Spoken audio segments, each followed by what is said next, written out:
అరే రే జెరీ, మనం ఇంకా ఆపదలోనే ఉన్నాం. కాస్త నీ తలని పైకెత్తి చూస్తావా?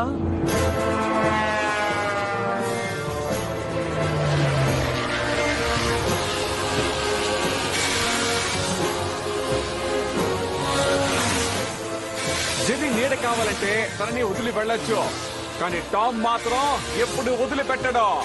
ఏమంటారు?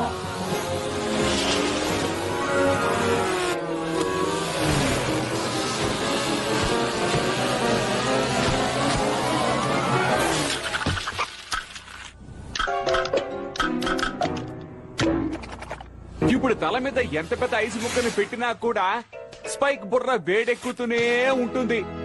ఇదిగో ఇలాగా.